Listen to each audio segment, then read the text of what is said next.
Vitality bute sur Navi en VCT, le mercato s'anime sur la scène League of Legends et le deuxième meilleur joueur européen de Smash est Free Agents. On fait le point sur les actus du jeudi 4 avril.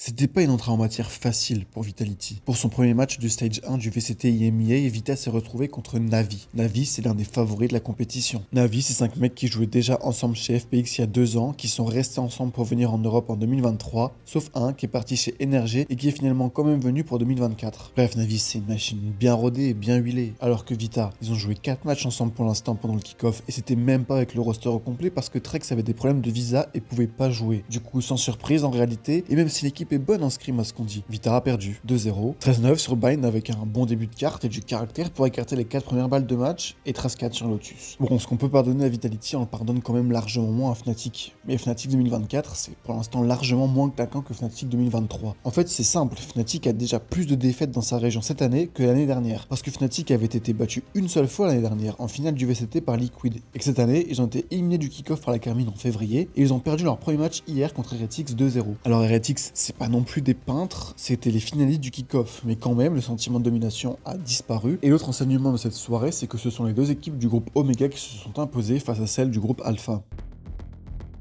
On devrait avoir de nouveaux visages en LEC cet été. Le Spring Split n'est pas encore terminé, mais le mercato aurait déjà commencé pour les équipes déjà éliminées. Alors on sait déjà qu'il y aura du changement chez la Carmine après 2 segments ratés. On attend d'ailleurs tous de connaître le dénouement des tractations. Et pour le coup, la première nouvelle concerne Giantix. Selon Chippy Sport, Oda Amné aurait perdu sa place et celle de Peach serait menacée. On imagine que la décision est prise au regard de toute la compétition, mais c'est sûr que la dernière prestation d'Odo face à Madayonskoy n'a pas dû jouer en sa faveur. Le Roumain est passé au travers mardi dernier et fait partie des responsables de l'élimination de Giantix dès le premier tour des playoffs. Odo, c'était aussi le seul rescapé du roster 5 étoiles qu'Excel avait construit l'an dernier avant de se lier à Giants Gaming. Un roster avec Xerxes, VTO, Patrick et Targamas qui avait totalement flop. En fait, depuis son titre à l'été 2022 avec Rogue, Odo n'a connu que le bas de tableau. À ce stade, on connaît pas encore l'identité du futur top laner de Giantix. Et pour Peach, qui est pas totalement dehors encore, on la rappelle, GX envisagerait de promouvoir le jungler de son académie, Juan. Peach, il était arrivé pour le Summer 2023 quand Excel était vraiment en pleine crise après 2 dernières places. C'est pas le joueur champagne dont tu vas retenir les plays à la fin de la partie, mais c'est un joueur qui s'était montré efficace et qui avait permis de redresser la barre l'an dernier, mais pas cette année manifestement. Ça fait longtemps qu'on n'a pas parlé de Smash. On a depuis hier un petit joueur européen qui est Free Agent et ça pourrait peut-être intéresser quelques équipes. Un gars qui a passé 2 ans chez Giantix et qui a quitté le navire hier, ce gars, c'est Siski.